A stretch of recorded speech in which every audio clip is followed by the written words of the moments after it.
Hola de nuevo y bienvenidos a la segunda parte de la sesión de repaso de conceptos básicos. En esta segunda parte vamos a hablar de los temas de intervalos de confianza y de pruebas de hipótesis. Primero, intervalos de confianza. Eh, Tenemos que recordar lo que hablamos hace un momento respecto a la distribución muestra. Recuerden que todo estadístico, por ser una función de variables aleatorias, tiene una distribución, y si es como es un estadístico basado en una muestra, le llamamos la distribución muestral de ese estadístico. Como tiene una distribución, podemos construir intervalos de confianza alrededor del parámetro que ese estadístico está tratando de estimar. Entonces, supongamos que tenemos un conjunto de datos. Aquí tengo x1 chiquititas hasta xn son las observaciones de las variables x1 hasta xn. De nuevo, x1 hasta xn son variables aleatorias independientes que vienen de cierta distribución, y el parámetro que nos interesa estimar en este caso le llamamos θ. Pudiera ser la media, puede ser la desviación estándar, puede ser cualquier otra cosa. Ese es el parámetro de interés, y vamos a tomar a alfa como un número que está entre 0 y 1. De hecho, alfa pues, va a tender a ser chiquitito, ahorita van a ver.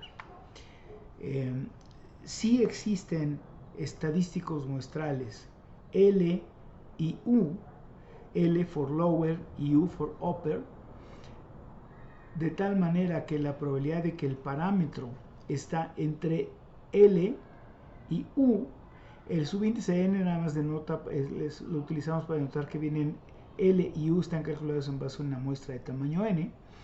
Entonces queremos encontrar esos estadísticos L y U tales que la probabilidad de que el parámetro que queremos estimar esté entre esos dos valores sea igual a 1 menos alfa para todo valor de θ, sin importar cuál sea el valor del parámetro θ. Por ejemplo, si alfa fuera igual a 0.05, entonces diríamos que queremos los valores L y U tales que la probabilidad de que el parámetro esté entre la cota inferior y la cota superior sea del 95%. Entonces, I sub n, L sub n, perdón, este es L minúscula, digamos, L minúscula sub n y U sub n, van a ser los valores que vamos a ver que una vez que observemos la muestra, se van a calcular de esta muestra. Si fijan, aquí tengo L mayúscula, es una función g de las variables aleatorias, lo mismo que U mayúscula, es una función h de las variables aleatorias, y aquí le puse L minúscula para denotar que es la misma función g de esas variables aleatorias, de las observaciones de esas variables aleatorias, y U es la función h de esas observaciones de las n variables aleatorias. En un intervalo de confianza al 100 por 1 menos alfa por ciento de confianza para θ, el número que denotamos como 100 veces 1 menos alfa por ciento es el nivel de confianza. Entonces, si alfa es igual a 0.05, el nivel de confianza sería el 95%.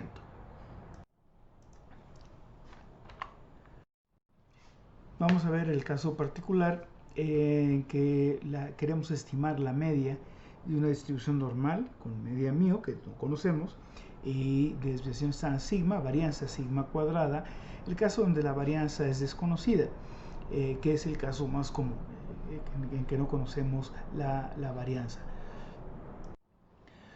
Como ustedes saben, la varianza la estimamos con la varianza muestral, que es la suma de las desviaciones de cada una de las observaciones con respecto a su media al cuadrado entre n-1.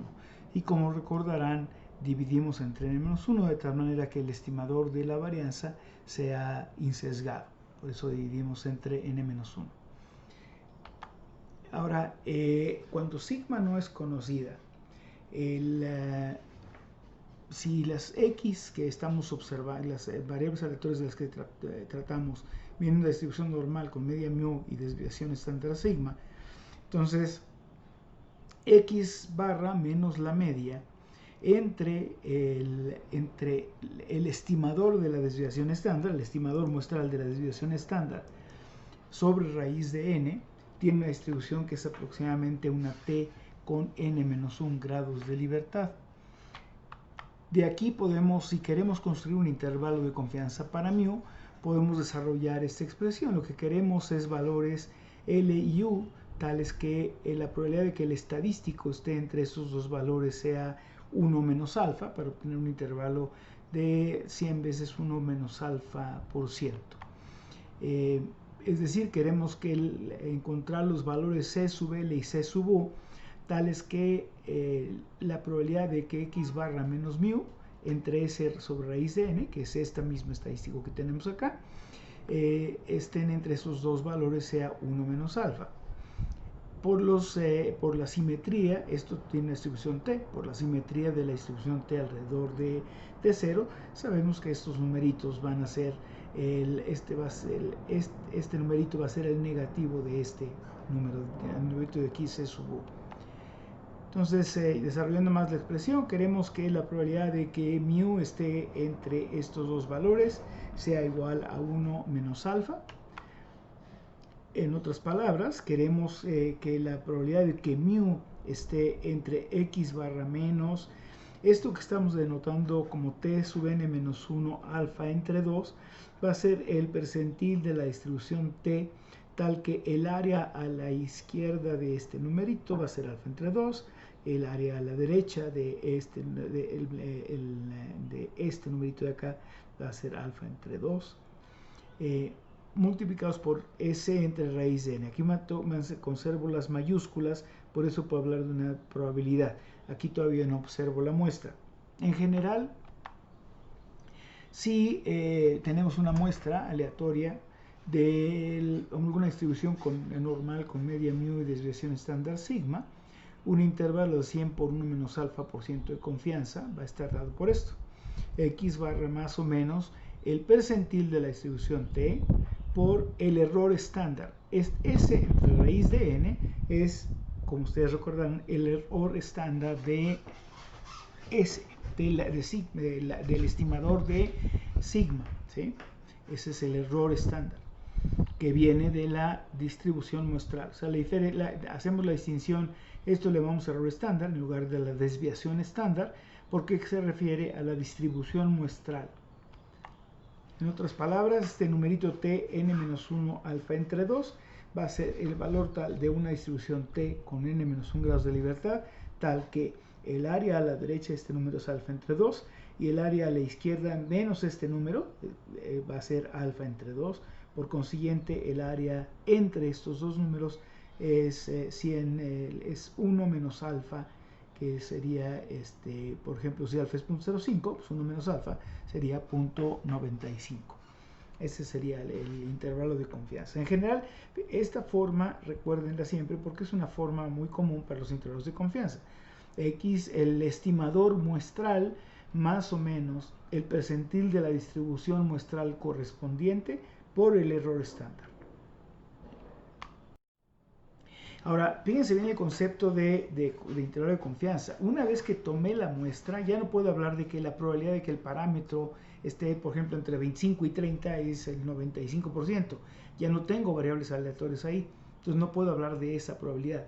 El nivel de confianza lo que me dice es, si yo fuera a muestrear repetidas ocasiones de la misma población, qué porcentaje de los intervalos que calculo por esta formulita me va a dar, va a contener el verdadero valor del parámetro. Estos son datos simulados.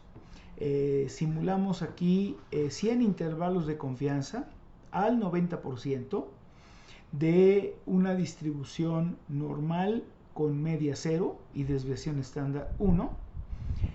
Entonces, para cada una de las 100 muestras calculamos la media muestral, la desviación estándar, calculamos el intervalo de confianza y lo dibujamos aquí, el intervalo de confianza para cada una de estas 100 muestras. Y como podrán ver, hay intervalos que no contienen al parámetro. Este intervalo, por ejemplo, aquí, pues no contiene el valor del parámetro, que es 0. Aquí la media es 0, no lo contiene. De hecho, 15 de los intervalos aquí no contienen el valor del parámetro, ¿sí? Entonces, como podrán ver, no hay certeza de que el parámetro de que el intervalo contiene el valor del parámetro. El nivel de confianza me dice solamente que si yo fuera a repetir el mismo procedimiento de muestreo muchas veces, qué porcentaje de las veces mi intervalo de confianza contendría el valor del parámetro. Entonces, una vez que lo calculé, por ejemplo, sería incorrecto decir que la probabilidad de que la media esté entre esto sería que menos 2.5 y menos 6 y cachito, que la probabilidad de que la media esté aquí en este intervalo es del 90%. No es cierto, no puedo decir eso, ya no hay probabilidad aquí porque no tengo variable aleatoria. Una vez que observé la muestra y tengo el intervalo, no puedo hablar de que la probabilidad de que el intervalo contenga el parámetro es X. Lo que puedo decir es que ese es un intervalo en este caso al 90% de nivel de confianza. En general, para muchos casos que vamos a estar viendo, resulta que la distribución muestral del estimador del parámetro θ se puede estimar o por una normal o dependiendo del tamaño de muestra, por una distribución t.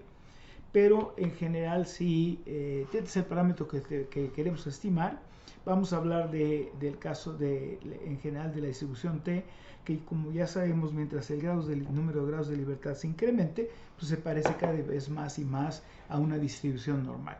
De hecho, yendo un poquito atrás, vimos el caso de sigma desconocida. Si sigma fuera conocida, en lugar de usar la distribución t, las fórmulas se mantienen igualito. En lugar de S utilizaríamos sigma si la conociéramos y utilizamos la distribución normal.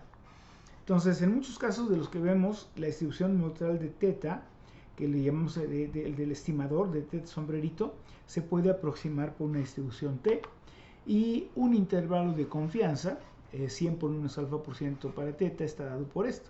De nuevo, es el estimador puntual más o menos el percentil de la distribución muestral correspondiente por el error estándar del estadístico que estamos estimando. Esta sería con una distribución t con 8 grados de libertad. Aquí lo que diríamos que si tengo una t en general, la probabilidad de que una variable, aquí debería haber puesto mayúscula y le puse minúscula, si x es la variable aleatoria, la probabilidad de que esté entre menos 2.31 y 2.31 es 0.95. Si se fijan, el intervalo de confianza para el 95% de confianza es más ancho que en el caso de la distribución normal. Pero esta forma del intervalo de confianza recuerden, siempre es el estimador puntual más o menos el percentil de la distribución muestral que corresponde por el error estándar. Déjenme irme acá. La hipótesis nula es que la velocidad media del auto es en realidad 80 km por hora. La alternativa es que es mayor que 80 km por hora. Si va a menos de 80 km, no lo vamos a multar. Entonces sería la hipótesis nula y la hipótesis alternativa. El estadístico t, pues el estadístico t, ¿cómo lo calcularíamos? Como el promedio de la velocidad menos la media bajo la hipótesis nula, que es 80 km por hora, entre el error estándar. ¿Sí? Ese sería el estadístico t. ¿Y para qué valores de t vamos a rechazar la hipótesis nula? Yo tengo que determinar qué valores de t voy a multar. ¿Para qué valores de t voy a rechazar la hipótesis nula a favor de la alternativa que la velocidad es mayor a 80 km por hora? Entonces, en general, vamos a definir un par de conceptos más. Si probamos una hipótesis nula, el H0 contra la alternativa H1 a cierto nivel de significancia alfa, mediante un estadístico t, el conjunto K de valores que corresponde a todos los casos en los que rechazaríamos la hipótesis nula a favor de la alternativa se conoce como la región crítica. Es decir, cualquier valor de ese estadístico t que caiga en la región crítica, rechazo la hipótesis nula y multo al conductor. Los valores en la frontera de la región crítica se conocen como los valores críticos. así se le conocen a esos los valores críticos. Es decir, que el nivel de significancia alfa, acuérdense que es el máximo error, la máxima probabilidad de error tipo 1 que estoy dispuesto a aceptar. Entonces, la probabilidad de que el estadístico pertenezca a esta región crítica, dado que la hipótesis nula es cierta, es decir, aquí estoy cometiendo el error tipo, la probabilidad de que yo cometa el error tipo 1, es decir, que el estadístico caiga en la región de rechazo, dado que la hipótesis nula es cierta, quiero que esto sea menor o igual que alfa.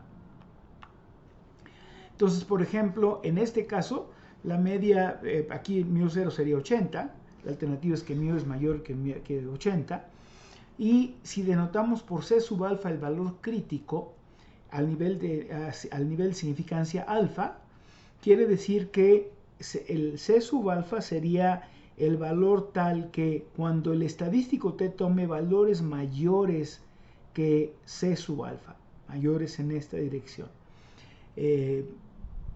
Para todos esos valores yo rechazaría la hipótesis nula. Entonces, esos valores son los que caen a la derecha de esta línea vertical de C sub alfa. Una vez que pasa un vehículo y calculo su estadístico T, basado en su promedio de velocidad, etc., entonces veo el valor que esos tres datos, para ese automovilista en particular, me dieron, y el valor P, el P-valor, sería la probabilidad de que, dado que la hipótesis nula es cierta, yo observe algo tan extremo o más de lo que observé. Lo que observé es este T chiquito. Entonces, la probabilidad de que yo observe algo tan extremo o más extremo que esto, pues es todo lo que está a la derecha de este área, de este valor T chiquito. Entonces, como ven, esto sería el valor P, esta parte de aquí, y los puntitos más, que se ven más, con más espacios en blanco, más estos de acá sería el nivel de significancia. Entonces el valor P solamente lo puedo calcular una vez que ya tengo la muestra y ya puedo entonces calcular la probabilidad de observar algo tan extremo o más extremo de lo que me dice la hipótesis nula.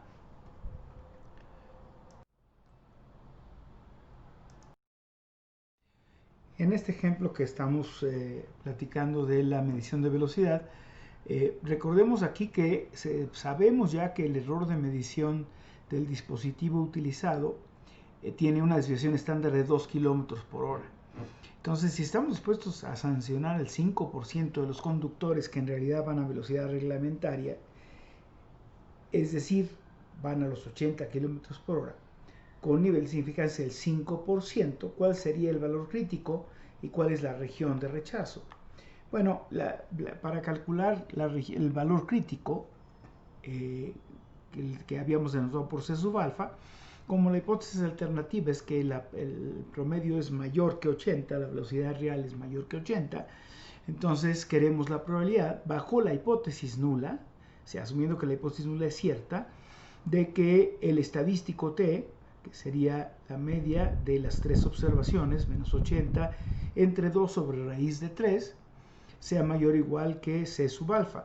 2, porque este es el error estándar, la desviación estándar, y raíz de 3 es el tamaño de la muestra, entonces 2 es de raíz de 3 es el error estándar. La probabilidad de que esto sea mayor o igual que C sub alfa, queremos que eso sea alfa. Por consiguiente, queremos que la probabilidad de que x barra menos 80 entre 2 sobre raíz de 3 sea mayor o igual que z sub alfa. Aquí estamos utilizando la distribución normal porque estamos suponiendo que las tres, la velocidad tiene una distribución normal, etc. Y entonces x1, x2, x3 tiene una distribución normal y su media tiene una distribución normal. Por eso estamos utilizando los percentiles de la normal que normalmente denotamos por z sub alfa, es decir, este es el área. Este número es el número tal que el área a la derecha de este número en una distribución normal 0,1 es alfa. Entonces de aquí nada más desarrollamos esta expresión y lo que queremos es entonces que esta probabilidad sea igual a 0.05. Sabemos que para 0.05, es decir, para que esa probabilidad sea mayor, sea 0.05, el percentil correspondiente de la distribución normal es este, es 1.645. Por consiguiente, dado a la hipótesis nula, la hipótesis nula es cierta, la probabilidad de que x barra mayor o igual que 80 más 1.9 es igual a 0.05. Es decir, nuestro valor crítico es 81.9. Ese es nuestro valor crítico, 81.9. Lo que quiere decir que todos los vehículos que pasen a una velocidad promedio en base a esas tres mediciones mayores a 81.9 kilómetros por hora van a ser multados. ¿Sí? Este es el valor crítico, la suma de estos dos, y la región crítica son todos los valores de las velocidades promedios que excedan a 81.9. ¿Sí? Ahora, hay una relación de la prueba de hipótesis con los intervalos de confianza. Si retomamos este ejemplo de la velocidad, en la región de rechazo, acuérdense cómo la obtuvimos, como el valor crítico, que es 80 más 1 por 64.5 por el error estándar. Y fíjense en la fórmula de un intervalo de confianza al 95% de confianza de un solo lado. Aquí tenemos una alternativa de un solo lado, entonces esto sería equivalente a un intervalo de confianza también de un solo lado. Aquí nos interesaría el L sub I, el límite inferior, porque nos interesa el lado derecho del intervalo de confianza, y lo calcularíamos como x barra menos 1.645 por 2 entre raíz de 3. Entonces, si la hipótesis nula es mu igual a 80, la alternativa mu mayor que 80. Vamos a rechazarla, si esa hipótesis nula, si x barra es mayor o igual que esto. ¿Sí? Y esto va a pasar cuando x barra menos 1.645 por esto sea mayor o igual que 80. Es decir, cuando rechazamos la hipótesis nula, 80 no está en el intervalo de confianza unilateral al 95%. Lo mismo va a suceder con hipótesis alternativas de dos colas. Si mi hipótesis nula fuera que el parámetro es igual a teta 0 y la alternativa que es teta diferente a teta 0, si yo rechazo la hipótesis nula, digamos al 95% de confianza, a un nivel de significancia del 5%, entonces eso querría decir que el parámetro, ese valor, en este caso la velocidad de 80, no estaría en el intervalo de confianza al 95%. Entonces hay una relación entre intervalos de confianza y pruebas de hipótesis. Entonces, este es en general, y lo vimos para el caso de la velocidad. Si esta es la hipótesis nula y esta es la alternativa, rechazamos la hipótesis nula a nivel de significancia alfa, si y solo si teta 0 no está en el intervalo de confianza derecho de un lado al nivel de confianza 100 por 1 menos alfa, por ciento.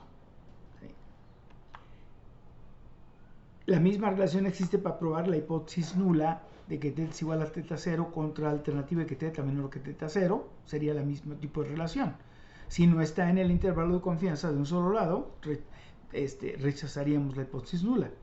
Y si probamos esta hipótesis, la alternativa de dos colas, al nivel de significancia alfa, rechazamos la hipótesis nula si y solo si el parámetro teta 0, bajo la hipótesis nula, no está en el intervalo al 100 por 1 menos alfa por ciento de confianza para teta. Entonces, como ven, hay una relación 1 a 1 entre pruebas de hipótesis y intervalos de confianza. En